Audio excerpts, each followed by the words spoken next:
এনায়েতুল্লাহ লিখেছেন, সোশ্যাল মিডিয়ায় ইসলাম বিরোধিতার কারণে মাঝে মাঝেই সামাজিক অস্থিরতা তৈরি হয়। সাম্প্রতিক সময় রংপুরের গঙ্গাচড়ার ঘটনাটি এক্ষেত্রে উল্লেখযোগ্য। এ জাতীয় পরিস্থিতি থেকে পরিত্রাণ পেতে রাষ্ট্র বা আমাদের করণীয় কি হতে পারে? ভাই এনায়েতুল্লাহ, খুবই গুরুত্বপূর্ণ একটি কথা আপনি এনেছেন। সোশ্যাল মিডিয়াতে যে ইসলাম বিরোধিতা প্রায় দেখা যায় এবং বিরোধিতার চাইতে বেশি হলো যে ইসলাম বিদ্বেষ, এটা ছড়াছড়ি দেখা যায়। এটির কারণে খুব স্বাভাবিকভাবে একটা ধর্মপ্রাণ সমাজে অস্থিরতা তৈরি হয়। এ বিষয়ে আমাদের আইনের কঠোর প্রয়োগ যেমন দরকার, এবং বিশেষ করে ব্লাসফেমি আইন করা এবং সেটার বাস্তবায়ন করা, এটা যেমন দরকার। এটা হলে এ ধরনের অস্থিরতা থেমে যাবে, এ ধরনের অপরাধ প্রবণতা কমে যাবে।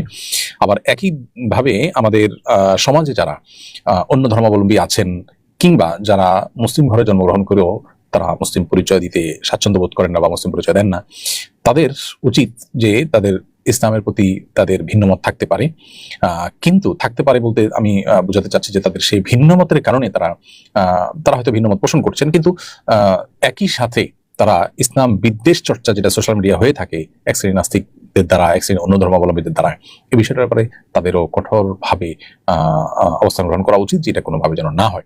কারণ এটি যদি চলতে থাকে আর সমাজ যদি অস্থির হতে থাকে, তাহলে সেক্ষেত্রে আমাদের কারোর জন্য এটা কল্যাণকর হতে পারে না। এই জন্য সোশ্যাল মিডিয়াতে কোনো ক্ষেত্রেই আসলে বাড়াবাড়ি এটা কাম্য নয়। এবং আপনার ইসলামের প্রতি আপনার আনুগত্য নেই, সেটা আপনার একান্ত ব্যক্তিগত বিষয়, আল্লাহর সঙ্গে আপনি সেটা বোঝাপড়া আপনার হবে।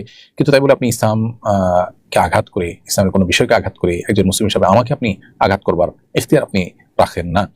পশ্চিমা পৃথিবী যারা মত প্রকাশের স্বাধীনতার কথা বলে, তারা এই ধরনের বিষয়গুলোকে অনেক বেশি তারা প্রশ্রয় দেয়।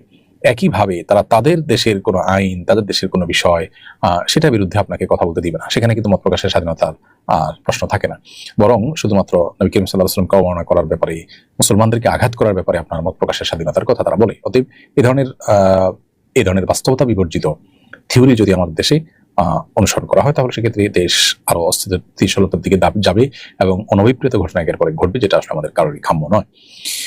আরিয়ান খান তন্ময় আপনি লিখেছেন, আমার বিয়ের জন্য বাবা মা মেয়ে দেখলে মেয়ের ছবি সবাইকে দেখায়, এতে আমার খুব খারাপ লাগে, বুঝালেও মানতে চায় না, এতে আমার কি কিছু করার আছে?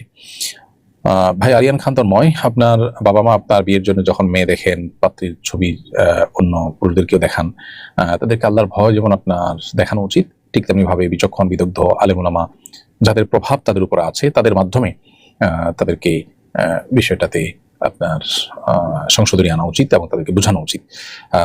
পরপুরুষ দেখলে আপনি ছাড়া, অর্থাৎ পাত্র ছাড়া অন্য পুরুষরা ওই পাত্রের ছবি দেখা নাজায়েজ এবং গুনাহ, এই ধারণা হয়তো তাদের নাই। আর আপনি সন্তান হিসাবে আপনার কথা তারা হয়তো কেয়ার করছেন না। এই জন্য আপনি মসজিদ ইমাম সাহেব, আপনার আশেপাশের আলেম ওলামা, অনুমতি দিয়ে আপনি তাদেরকে বোঝানোর চেষ্টা করতে পারেন।